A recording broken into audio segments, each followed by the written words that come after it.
Stock market లో invest చేసి మీ డబ్బులు డబుల్ చేసుకోవాలనుకుంటున్నారా? సుందరరామిరెడ్డి గారి లైవ్ సెమినార్ కి అటెండ్ అవ్వండి.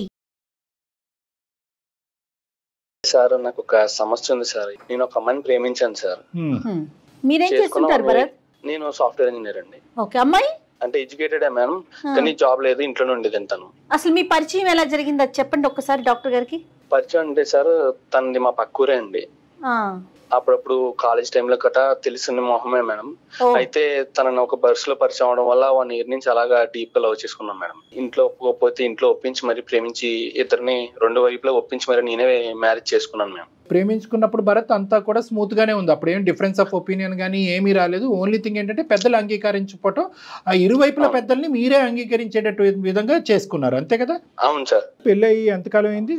అంటే సార్ ఇప్పటికి డివోర్స్ కూడా అయిపోయింది సార్. అంటే సార్ 1 year తర్వాత డైవర్స్ కి అప్లై చేసాను సార్. తను నా మాట వినకుండా అసలు నేను ఎక్కడికి వెళ్తున్నావు, ఎందుకు వెళ్తున్నావు మాట్లాడితే ఇదే sir. Office software office timings అంటే మీకు తెలియదే ఉంది సార్. ఎప్పుడు ఆఫ్టర్నూన్ 11కి వెళ్తాం, నైట్ 12, 2 కూడా అవుతుంటది. ఆ నైట్ టైంలో ఫోన్స్ వస్తుంటే ఎవరు చేశారు, ఎందుకు చేశారు, లేడీస్ ఎందుకు మాట్లాడుతున్నారు, ఇలా తరగా ప్రతి దానికి అనుమానించేసారు తను నన్ను. అసలు ఏ విషయం తను నచ్చ చెప్తామని అసలు వినేది కాదు సార్ నా మాట తను. మరి వాళ్ళ తల్లిదండ్రులు చెప్పించారా ఇది కరెక్ట్ కాదమ్మా అని చెప్పి? సార్ చెప్పించాను సార్. చాలా వాళ్ళ పేరెంట్స్ కూడా చెప్పారు సార్ వద్దని. వాళ్ళ పేరెంట్స్ మాట వినలేదు, మా పేరెంట్స్ మాట వినలేదు సార్ తను. ఈ ఓవర్ పొసెసివ్నెస్ అనేటటువంటిది పెళ్ళైనటువంటి కొత్తలో చాలా సర్వసహజం ఆడవాళ్ళకి. దాన్ని శృతిమించినటువంటి పరిస్థితికి వెళ్ళి ఆ అమ్మాయిగానే ఆ ఊహ కాస్త ఇంకో లెవెల్కి వెళ్ళిపోయి డివోర్స్ వరకు వెళ్ళిపోయింది. అయితే సార్ తనకి నాకు విడాకులు అయిపోయి 1 year అవుతుంది సార్ ఆల్రెడీ. ఆ స్టోరీ క్లోజ్ అయిపోయింది. నాకు విడాకులు ఇచ్చేసాక ఇంకా నేను 6 నెలలు బయటకు రాలేక సార్. అలాంటి పరిస్థితుల్లో ఎన్నో బాధలు పడి ఆఫీస్ వర్క్ చేయలేక ఇవన్నీ మైండ్ లో పెట్టుకున్నాక ఇంట్లో ఇంకో సంబంధం చూసారు సార్. నాకు మూవ్ ఆన్ అవుదామని నేను ఓకే చెప్పాను సార్. ఇలాంటి ఇష్యూ మళ్ళీ జరగకూడదని నేను చేసుకోబోయే అమ్మాయికి కూడా మొత్తం వివరించాను సార్. నా లైఫ్, పాస్ట్ లైఫ్ ఏం జరిగింది, నేను వేరే అమ్మాయితో ఇలాగా పెళ్లి అయింది, ఇలా విడిపోయింది, లవ్ మ్యారేజ్ అని మొత్తం చెప్పాను సార్ తనకి. ఎంగేజ్మెంట్ అయిన అమ్మాయితోటి. అండ్ మాకు ఎంగేజ్మెంట్ అయ్యి కూడా ఎంతో కాలం కాలేదు సార్. గట్టిగా ఒక 4 months అవుతుంది సార్. ఇంకొక 1 month లో మ్యారేజ్ ఉంది సార్.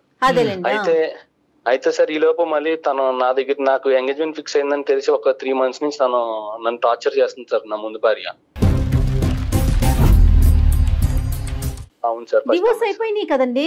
నాకు మ్యారేజ్ ఫిక్స్ అయిందని తనకి ఎలా తెలిసిందో తెలియలేదు సార్. ఒక రోజు ఇంటికి వచ్చి గొడవ చేసింది సార్. నా దగ్గరికి వచ్చి నువ్వు మంచివాడివి, నీ గురించి అసలు అలా అనుకోలేదు, నీకు అసలు ఏ అలవాట్లు లేవో ఏ అమ్మాయి లేదు, నేను నమ్ముతున్నాను. అప్పుడు నా మాట నేను అసలు ఎందుకు ఇలా చేసానో కూడా తెలియలేదు, అయిపోయింది మళ్ళీ నేను పెళ్లి చేసుకోవాలని బతిమాలుతుంది సార్ నన్ను తను. ఏంటి ఇప్పుడు మళ్ళీ ఏమంటుంది? మళ్ళీ మీ ఇద్దరు రీమ్యారేజ్ చేసుకోవాలని కోరుకుంటుందా?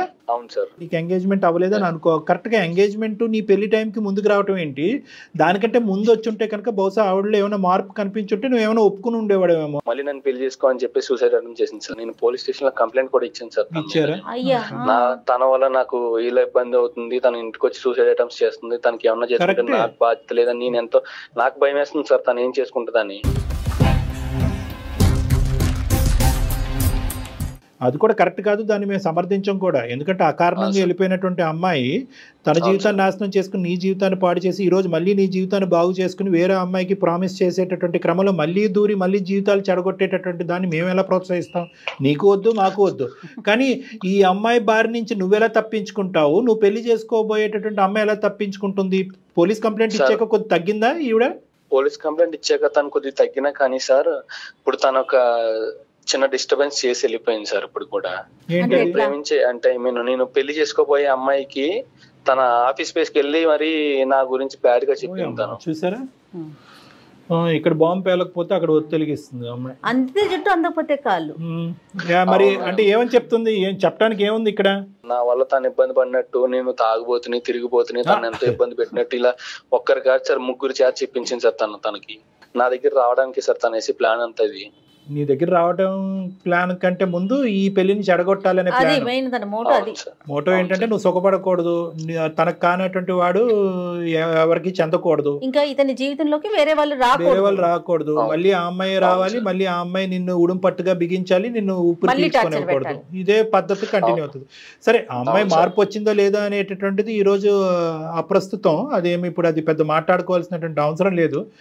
కానీ ఇప్పుడు నీ జీవితాన్ని పాడు చేస్తున్న అమ్మాయి ఈ రోజు వచ్చి మళ్ళీ ఆ అమ్మాయి జీవితాన్ని పాడు చేస్తుంది కదా. అది అవును సార్. ఆ అమ్మాయి ఈ అమ్మాయి ఫస్ట్ మ్యారేజ్ సెకండ్ మ్యారేజ్ ఇప్పుడు నువ్వు చేసుకోబోయే అమ్మాయి? First marriage sir. తను ఫస్ట్ మ్యారేజ్. పూర్తిగా మీరిద్దరు ఒకరినొకరు అండర్స్టాండ్ చేసుకున్నారు ఈ 4 months లో? పూర్తిగా అండర్స్టాండింగ్ చేసుకున్నాం సార్. తను నన్ను నమ్మింది సార్. అండ్ ఈ విషయం జరగగానే తన గురించి నా గురించి బ్యాడ్ గా చెప్పగానే తను నాకు ఫోన్ చేసి ఇదేంటని అడగగానే తనకి ఎక్స్ప్లెయిన్ చేశాను సార్. కానీ తను కలిసి కూడా మాట్లాడాను సార్. తను అంతా క్లియర్ గా ఉంది కదా సార్. కానీ కాకపోతే మళ్ళీ ఈ పెళ్లి అయ్యాక కూడా తర్వాత ఇలా జరిగితే నా వల్ల నేను తట్టుకోలేను సార్. నువ్వు మాకు చేయడానికి కారణం ఏంటి? ఇప్పుడు మొదటి అమ్మాయితో మాట్లాడాలనా, లేదంటే ఆ అమ్మాయి పరిస్థితి అలాగే ఉంటది ఇప్పుడు నేను చేసుకోబోయే అమ్మాయిని ఆలోచింపజేయండి అనా? సార్ నాకు మొదటి అమ్మాయి వద్దు సార్. నాకు రెండవ అమ్మాయి ఇప్పుడు చేసుకోబోయే అమ్మాయికి నాకు ఫ్యూచర్ లో ఎలాంటి ప్రాబ్లమ్స్ వస్తాయన్న భయం ఉంది సార్ నాకు. నేను అలాంటి ఫేస్ చేయలేను సార్. మాకు ముందుగానే పెళ్లికి ముందుగానే మీరు ఏమన్నా ఒక సజెషన్స్ ఇస్తారు, మాకు మా బంధాన్ని నిలబెడతారని చెప్పేసి మిమ్మల్ని ఆశ్రయించాను సార్ నేను. సరే ఇప్పుడు నువ్వు చేసుకోబోయే మంచి ఆలోచనే. చేసుకోబోయే అమ్మాయి పేరు మాధవి సార్. మాధవి గారు. సో ఏం చేసావంటే వాస్తవానికి నీ ఈమెయిల్ వచ్చిన తర్వాత మేము కొన్ని ఎంక్వైరీస్ కూడా జయ మేడం కండక్ట్ చేశారు. మన టీం ద్వారా జయ మేడం కొన్ని ఎంక్వైరీస్ కండక్ట్ చేయించి వాస్తవానికి నీ భార్యతో కూడా మాట్లాడారు. ప్లస్ మీ ఆఫీస్లో ఉండేటటువంటి కొన్ని క్లోజ్ ఫ్రెండ్స్, ఫ్యామిలీ ఫ్రెండ్స్తో కూడా మాట్లాడటం జరిగింది. ఎందుకంటే ఈ భరత్ అనేటటువంటి అబ్బాయి నిజం చెప్తున్నాడు అనేటటువంటిది అనుకోవటానికి ఏముంది? పాప మా అమ్మాయి ఎన్ని ఆపసాపాలు పడిందో, ఎంత క్షోభం అనుభవించిన తర్వాత ప్రేమించినటువంటి అమ్మాయి పెళ్ళైనటువంటి 1 year తర్వాత డివోర్స్ తీసుకోవటం అనేటటువంటిది చాలా రేరెస్ట్ ఆఫ్ రేర్ సిచ్యువేషన్. అది చదువుకున్నటువంటి. సో కండక్ట్ చేస్తే కనుక మాకు తెలిసినటువంటిది ఏంటంటే నువ్వు కంప్లీట్గా క్లీన్ చిట్గా బయటకు వచ్చావు. నీ మీద ఎటువంటి అభాండం కూడా మా టీం వాళ్ళకి కనిపించలేదు, ఎటువంటి అనుమానం కూడా మాకు రాలేదు. తర్వాతే మేము నీ ఫోన్ కాల్ సెలెక్ట్ చేసి నీతో మాట్లాడటం అనేది జరుగుతుంది. లేదంటే ఏం చేసి ఉండేవాళ్ళము? ఈ అమ్మాయితో మాట్లాడిపించేది ఏందిరా బాబు, ఆ అమ్మాయి ఫోన్ కలుపు, నీ బండారం అంతా బయటపడుతుంది అని ఉండేవాళ్ళు. అర్థమైంది కదా? సో అది కూడా మా ప్రేక్షకులకు అర్థం అవ్వాలి కాబట్టి ఈ అంశం కూడా నేను నీ ఎదురుగుంటే నేను తెలియపరుస్తున్నాను. నీకు తెలియదు, నీ గురించి నీ బ్యాక్గ్రౌండ్లో చాలా ఎంక్వైరీస్ జరిగినాయి. ఆ మొత్తం ఎంక్వైరీస్లో నువ్వు క్లీన్ చిట్గా క్లారిటీతో బయటకు వచ్చావు కాబట్టి ఇప్పుడు నెక్స్ట్ ఇన్ ఎజెండా మేము మాట్లాడవలసినటువంటి వ్యక్తి ఎవరైనా ఉన్నారు అంటే కనుక అది నీకు కాబోయేటటువంటి భార్య మాధవి గారు. సో ఇప్పుడు నువ్వు కాన్ఫరెన్స్ కాల్ కలుపు. आपका कॉल होल्ड पर है, लाइन पर बने रहें या कुछ देर बाद कोशिश करें. हेलो, ఎక్కడున్నావు? నేనా ఆఫీస్ లో ఉన్నా. నువ్వు ఎక్కడున్నావు? నేను ఆఫీస్ లో ఉన్నా. దేవి ఏమన్నా ఫోన్ చేసిందా మళ్ళీ నీకు? తన నుంచి అయితే ఏం కాల్స్ రాలేదు. ఐ మీన్ ఏమైనా మెంబర్స్ అలా వస్తే బ్లాక్ లోనే పెడుతున్నా. నీకేమైనా కాల్ చేసిందా? లేదు, నాకు కాల్ రాలేదు. తను నిన్న ఎలా బ్రెయిన్ వాష్ చేస్తుందేమో అన్న భయం నాకు ఉంది. నా లైఫ్ లో సిచ్యువేషన్స్ అన్ని నీకు చెప్పాను. నీకు మొత్తం తెలుసు. మన ఫ్యూచర్ లో ఎలాంటి ప్రాబ్లం రాకూడదంటే మనం దీనికే ముందుగానే ఆలోచించుకుని మాట్లాడుకుంటే బాగుంటుంది అని చెప్పేసి నేను కళ్యాణ్ చక్రవర్తి గారితో మాట్లాడాను. నేను పెళ్లికి చేసుకోవడానికి పనుల కన్నా ముందు మనం రెడీగా ఉండాలి కదా. మన ఫ్యూచర్ బాగుంటేనే కదా. అందుకే ఒకసారి నీతో డాక్టర్ గారు మాట్లాడతారంటే ఒకసారి మాట్లాడతాను. చాలా సింపుల్ అండ్ స్ట్రైట్ అమ్మాయిలా అనిపిస్తున్నావు అమ్మ మాధవి. చాలా సంతోషం నీతో మాట్లాడుతున్నందుకు. బహుశా పెళ్ళి అయిన తర్వాత మీరిద్దరు వచ్చుంటే కనుక ఇష్యూ ఇంకో విధంగా ఉండేదేమో, ఇంకా జటిలంగా ఉండేది, ఇంకా కాంప్లెక్స్గా ఉండేది. పెళ్ళికి ముందే రావటం అనేది నిజంగా అమ్మాయి మీకు పెళ్ళికి ముందే మీకు ఒక బల పరీక్ష అనేది పెట్టింది. ఎవరు? దేవి అనే అమ్మాయి, మన భరత్ వాళ్ళ ఎక్స్ వైఫ్. సో మీరేంటంటే పెళ్లికి ముందే ఈ పరీక్ష పాస్ అవుతే కనుక మీకు అసలు ఏ ఒడిదొడుకు ఉండదు. దీనికి మించినటువంటి ఛాలెంజ్ ఒక భార్యాభర్తల మధ్యన ఏదో వస్తుందని నేను అనుకోను. ఫస్ట్ క్వశ్చన్, డివోర్సింగ్ చేసుకోవాల్సిన అవసరం ఏముంది? సెకండ్ క్వశ్చన్, దేవి నీకు 1కి 10 సార్లు ఫోన్ చేసిన తర్వాత నీ బ్రెయిన్ వాష్ చేయడానికి ఏమేమి చెప్పేది నీకు? అవి నువ్వు ఎలా టాలరేట్ చేసావు, ఎలా తిరిగి సమాధానం చెప్పావు? భరత్ గురించి మ్యారేజ్ ప్రపోజల్ వచ్చిందో నాకు తన క్యారెక్టర్ గానీ, తను లైఫ్ లో ఫస్ట్ మ్యారేజ్ చేసుకుని ఇంత ఫేస్ చేశాడు, ఓకే మన నుంచి ఒక అబ్బాయికి మంచి లైఫ్ దొరుకుతుంది అని ఆలోచించి, మళ్ళీ వాళ్ళ పేరెంట్స్ గురించి ఆలోచించి, వాళ్ళ సైడ్ అంతా నాకు మంచిగా అనిపించింది సార్. ఓకే, తిన్ని మ్యారేజ్ చేసుకుంటే నా లైఫ్ మంచిగా ఉంటుంది. భరత్ గురించి ఏమైనా ఎంక్వైరీస్ చేసావమ్మా దానికి ముందు? అంటే మీరు కానీ మీ కుటుంబ సభ్యులు కానీ భరత్ యొక్క క్యారెక్టర్ ఏంటి అనేది ఏమైనా ఎంక్వైరీస్ చేశారా, లేదంటే కేవలం అతను చెప్పేదే నమ్మారా? అంటే మ్యారేజ్ ప్రపోజల్ వచ్చిన తర్వాత మా ఫ్యామిలీ అంతా ఎంక్వైరీ చేసి తర్వాత మేము డెసిషన్ తీసుకున్నాం. సూపర్ అండి, సూపర్, నైస్ నైస్. మరి దేవి సంగతి చెప్పమ్మా. దేవి ఎన్నిసార్లు నీకు ఫోన్ చేసింది? ఏం చెప్పేది అది ఎలా డీల్ చేసేదాన్ని నువ్వు? నాకు అంటే మా భరత్ ఇట్లా డైవర్స్ అయిపోయిన తర్వాత మేమంతా ఓకే, మాకు వాళ్ళ ఫ్యామిలీ నుంచి ఏం ప్రాబ్లం లేదు, మా ఫ్యామిలీ నుంచి కూడా వాళ్ళకి ఏం ప్రాబ్లం లేదు, అందరికి ఓకే అనుకున్నప్పుడు మేము ఎంగేజ్మెంట్ చేసుకున్నాం సార్. దాని తర్వాత వన్స్ ఎంగేజ్మెంట్ అయిన ఒక 1 month నుంచి నాకు డైలీ కాల్స్ డిఫరెంట్ నెంబర్స్ నుంచి సార్ కాల్స్ వచ్చేది. ప్లస్ ఇప్పుడు డైరెక్ట్ గా ఎప్పుడైనా నేను ఆఫీస్కి వెళ్ళేటప్పుడు బస్ స్టాప్ లో వెయిట్ చేస్తున్నాను, లేదా బయట షాపింగ్ మాల్స్ కి వెళ్ళింటాను, లేదా ఫ్రెండ్స్ తో ఎక్కడికైనా వెళ్తాను, ఆ టైంలో వచ్చి డైరెక్ట్ గా నాకు ఒక అన్నోన్ పర్సన్స్ వచ్చి మీరే నా భరత్ ని మ్యారేజ్ చేసుకునే అమ్మాయి, ఇలా మీరు సెకండ్ మ్యారేజ్ చేసుకుంటున్న అబ్బాయిని ఎందుకు మ్యారేజ్ చేసుకోవాలనుకుంటున్నారు, తను మిమ్మల్ని ఎందుకు మ్యారేజ్ చేసుకోవాలనుకున్నారు, ఒక్కసారి ఆలోచన. ఇలా నాకు కొంచెం మైండ్ అనేది డైవర్ట్ చేయడానికి చాలా మంది ట్రై చేశారు సార్. టెంపుల్స్ కి ఫ్యామిలీతో వెళ్తున్నా కూడా ఇప్పుడు నేను ఒకటే ఉంటే దాన్ని నేను వేరేలాగా అర్థం చేసుకొని నేను భరత్ తో మాట్లాడి ఏమైనా లైక్ ప్రాబ్లమ్స్ వస్తే క్లారిఫై చేసుకుంటాం. మా ఫ్యామిలీతో ఉన్నప్పుడు కూడా వచ్చి ఇలా ఆలోచించండి ఒకసారి, మీ అమ్మాయి లైఫ్ పోతుందేమో, ఇట్లా డైవర్స్ తీసుకున్న అబ్బాయితో ఎందుకు, తను ఎంత టార్చర్ చేశారో, మళ్ళీ మీ అమ్మాయి ఎన్ని ప్రాబ్లమ్స్ ఫేస్ చేయాలో, ఇలా వాళ్ళ మైండ్ ని కూడా చేంజ్ చేస్తా ఉన్నారు వాళ్ళు. మాక్సిమం ఎంత వరకు చెప్పాలో అంతవరకు చెప్తున్నారు, ఎట్లయినా ఈ పెళ్లి క్యాన్సిల్ చేయాలని, అంతేనండి? పెళ్లి క్యాన్సిల్ చేయాలని. ఈవెన్ మేడం యాక్చువల్లీ మ్యారేజ్ కి ఇంకొక 1 month ఉంది అనుకున్నప్పుడు కూడా మాకు అసలు నాకు మ్యారేజ్ వర్క్స్ మీద కానీ ఆఫీస్ వర్క్స్ మీద కానీ కాన్సన్ట్రేషన్ అసలు చేయలేకపోతున్నాను. మ్యారేజ్ చేసుకుంటే నేను నెక్స్ట్ సేమ్ ఇప్పుడు వీళ్ళు చెప్పే ప్రాబ్లమ్స్ ఏమైనా నా లైఫ్ లో నేను ఎలా ఫేస్ చేయాలి, మా ఫ్యామిలీకి ఏమైనా చెప్తే వాళ్ళు ఇన్ని జరుగుతున్నా కూడా నువ్వు వద్దు అనుకొని చేసుకున్నావు కదా, నువ్వే ఫేస్ చేసుకో అని వాళ్ళ నుంచి నాకు ఏం సపోర్ట్ రాకుండా మేమిద్దరం ఇలా గొడవలు ఆడుకుంటూ రోజు ఉంటే ఎలా ఫేస్ చేయాలని అలా ఒక మైండ్ నాకు చేంజ్ అయిపోతుంది మేడం.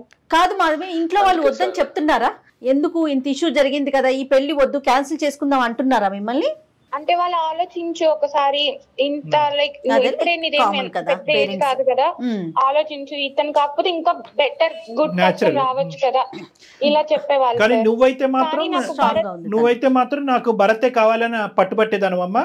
అవును సార్, కాకపోతే నాకు భరత్ లో తను ఫేస్ చేసిన ప్రాబ్లమ్స్ అన్ని తను ఎలా దాని నుంచి ఓవర్కమ్ అయ్యాడు, ఇవన్నీ నాకు నచ్చి ఇప్పుడు తను నెక్స్ట్ మ్యారేజ్ చేసుకున్న అమ్మాయిని ఎలా చూసుకుంటాడు, ఇవన్నీ నేను తన మీద నమ్మి నేను ఓకే చెప్తాను సార్. సరే మొత్తం చెప్పాను సార్, నా లైఫ్ లో జరిగిన విషయం ప్రతి విషయం చెప్పాను సార్.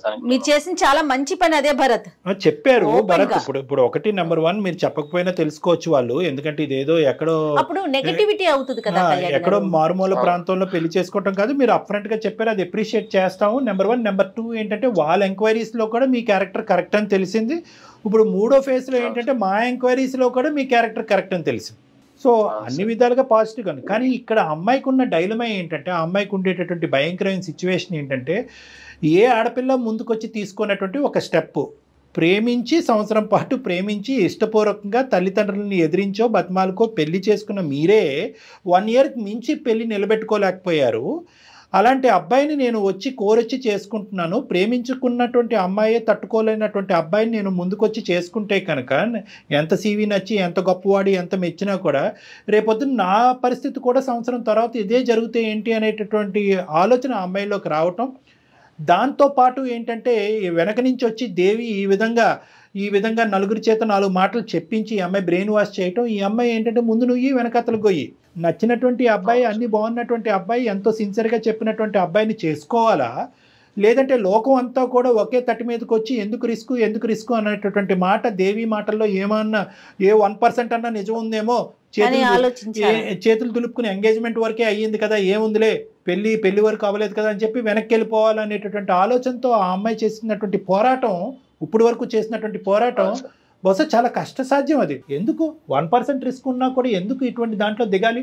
పెళ్లి సంబంధాలు రాక, జీవితం లేక, కుటుంబం లేక, అన్నీ ఉన్నా కూడా అమ్మాయి నీ వెనకతలు వచ్చింది కాబట్టి నిజంగా వెరీ వెల్ అప్రిషియేటెడ్, చాలా గ్రేట్, నువ్వు చాలా అదృష్టవంతుడివి. కానీ ఇప్పటికీ కూడా మాధవి మనసులో ఒక డైలమా ఉంది.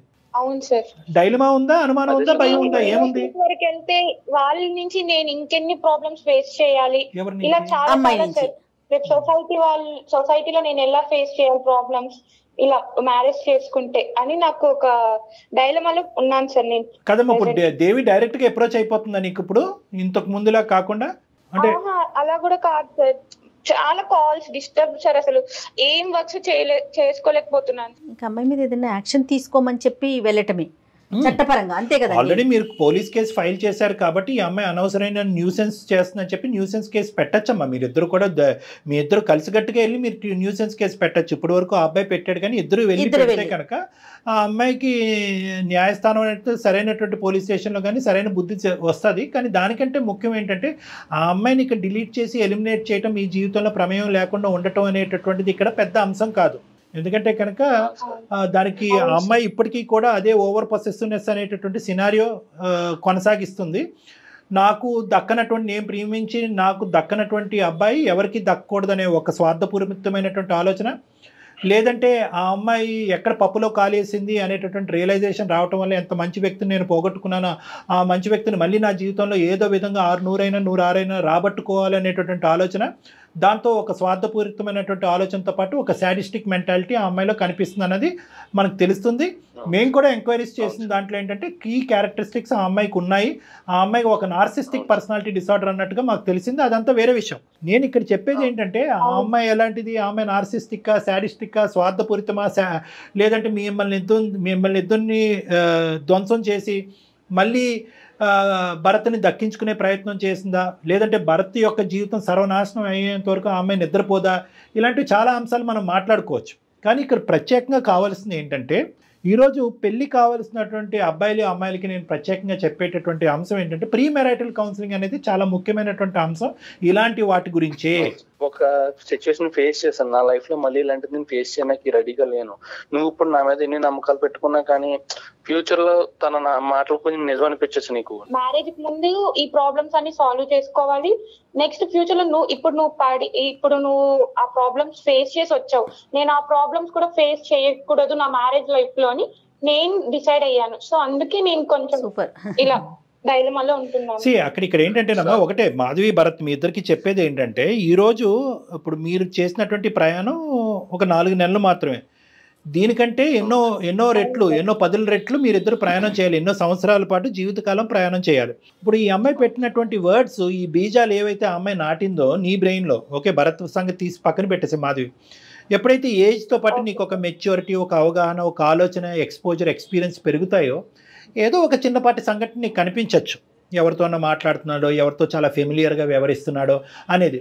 అప్పుడు ఏమవుతుందంటే ఆ చుక్క ఈ చుక్క కలవకూడదు. అప్పుడు దాని గురించి అనమాట ప్రీ మ్యారిటల్ కౌన్సిలింగ్ అనేది ఎందుకు చాలా ఇంపార్టెంట్ అంటే కనుక మీరు చెప్పుడు మాటలు వినకుండా మీ మనసుతో ఒకరినొకరిని అర్థం చేసుకోండి అనేటటువంటిది, ట్రాన్స్పరెంట్గా ఒకరినొకరిని అర్థం చేసుకోండి. ఏదున్నా కూడా సీక్రెట్స్ పెట్టుకోకుండా ఓపెన్గా డిస్కస్ చేసుకోండి. మీ ఇద్దరు లోపల ఉండేటటువంటి వ్యక్తిత్వపరమైనటువంటి లోపాలు మీరిద్దరు ట్రాన్స్పరెంట్గా డిస్కస్ చేసుకుని ఏది చేయగలం ఏది చేయలేము అనేది మీరు ఓపెన్గా డిస్కస్ చేసుకుంటే బయట నుంచి వచ్చేటటువంటి మాటలు మీ మనసులో ఇరుక్కోకుండా ఉంటాయి, ఇలాంటి పరిస్థితులు రాకుండా ఉంటాయి అనేది. మీ ఇద్దరి జీవితంలో ఈ అమ్మాయి వచ్చి చాలా పుణ్య కార్యక్రమం చేస్తుందని నేను చెప్పాలి. ఎందుకంటే కనుక ఏదైతే ఈ పార్టీ బ్యారియరు ఈరోజు దేవి అనే వ్యక్తి నీ జీవితంలోకి వచ్చి నీ బ్రెయిన్లో ఈ మాటలు పెట్టకపోతే కనుక మీ పేరెంట్స్ నువ్వు ఇంకొద్దు ముందుకెళ్ళి ఇంకొంత ఎక్స్ట్రా ఎంక్వైరీస్ చేసి ఉండేవారు కాదు. సుమన్ టీవీ వాళ్ళు మేము కూడా మా టీం వరకు వచ్చి మేము కూడా ఈ ఎంక్వైరీస్ చేసి ఉండేవాళ్ళం. ఇప్పుడు ఏంటంటే ఒక ఫ్రెష్ పేజ్గా నీకు భరత్ అనేటటువంటి వ్యక్తి నీ కళ్ళెదురుగుంటా ఉన్నాడు కాబట్టి బల్ల గుద్ది మనసు మీద చేసుకుని Bharat is made for each other, you both are made for each other అనేటటువంటిది మేము చెప్పగలుగుతున్నాం. 3 పాయింట్స్ జాగ్రత్తగా గుర్తుపెట్టుకోండి. ఒకటి, ఏ మ్యారేజ్ అయినా ప్రీ మ్యారిటల్ కౌన్సిలింగ్ అనేది ఇంపార్టెంట్ అని. ఎందుకంటే ప్రేమించే పెళ్లి చేసుకునే వాళ్ళైనా కానీ లేదంటే అరేంజ్డ్ మ్యారేజ్ అయినా కూడా ప్రీ మ్యారిటల్ కౌన్సిలింగ్ అనేటటువంటిది ప్రాబ్లమ్స్ వచ్చి చేసేటటువంటి కౌన్సిలింగ్ కాదు. ఒకప్పుడు ప్రాబ్లమ్స్ వస్తే కనుక దాన్ని ఎలా ఎదుర్కోవాలి, మనస్పర్ధలు వస్తే కనుక ఎలా ఎదుర్కోవాలి, భిన్నంగా ఆలోచించేటటువంటి పరిస్థితులు వస్తే కనుక, అంటే పెళ్లికి ముందు పెళ్లి తర్వాత ఒకేలాగా లేనటువంటి పరిస్థితి వస్తే కనుక ఆ ఛాలెంజెస్ని ఎలా ఫేస్ చేయాలి అనే దానికి ప్రీ మ్యారిటల్ కౌన్సిలింగ్ అనేది కరోనా వైరస్ రాకుండానే వ్యాక్సినేషన్ ఎలా అయితే చేసుకుంటున్నాం దాని లాంటిది అనమాట. ఇది ఒక వ్యాక్సిన్ లాంటిది, ముందు జాగ్రత్త చర్య. ఎగ్జాక్ట్లీ అండి, ఇది నెంబర్ 1 గుర్తుపెట్టుకోండి. నెంబర్ 2 ఏంటంటే ప్రీ మ్యారిటల్ కౌన్సిలింగ్లో ప్రధానంగా చెప్పేది ఏంటంటే ఇందాక నేను చెప్పినటువంటిగా ట్రాన్స్పరెన్సీ ఈజ్ వెరీ ఇంపార్టెంట్. ఎటువంటి లోపాలు ఉన్నా ఏమున్నా కూడా ముందస్తు చెప్పేసుకోండి. పెళ్లి తర్వాత చెప్దాము, ప్రేమ పెరిగిన తర్వాత చెప్తాము, అతని మనసు పెద్ద సముద్రం అంతా అయిన తర్వాత చెప్దామని అనుకోవటం కాదు, ముందస్తేనే చెప్పేసుకోండి. అది ఒక ట్రాన్స్పరెన్సీ. మూడో అంశం ఏంటంటే వ్యక్తిత్వ పరంగా లోపాలు ఏవైతే ఉంటాయి కనుక నేను ఇది భరించగలను, ఇది భరించలేను, దీని వరకు అయితే నేను టాలరేట్ చేస్తాను, ఇంతవరకు అయితే టాలరేట్ చేయను, నా జీవితంలో మా అమ్మ యొక్క ప్రభావం ఇంతవరకు ఉంటుంది, మా అక్క చెల్లెల ప్రభావం ఇంతవరకు ఉంటుంది, మా తండ్రి ప్రభావం ఇంతవరకు ఉంటుంది. ఎవరెవరు మీ ఇద్దరి జీవితంలో మధ్యస్థు దూరుతారో, ఎవరెవరి యొక్క ప్రమేయం మీ జీవితాల్లో ఉంటాయి అంటే మీ వ్యక్తిత్వాలే కాకుండా చుట్టుపక్కల ఉండేటటువంటి వేరే వాళ్ళ యొక్క వ్యక్తిత్వాలు కూడా మీ జీవితంలో ఎటువంటి ప్రభావం ప్రమేయం ఉంటుంది అనేది ముందస్తు మాట్లాడుకోవాలి. ఎందుకంటే ఇది చాలా ఇంపార్టెంట్. సార్ మ్యారేజ్ చేసుకున్నప్పుడు ఈ అబ్బాయి ఇలా ఉండేవాడు, పెళ్ళి అయిన తర్వాత వాళ్ళ అమ్మ మాట వింటున్నాడు, ఇది కూడా పెద్ద గోల మాకు వచ్చేది. అవునవును, ఇది పెద్ద ప్రాబ్లం.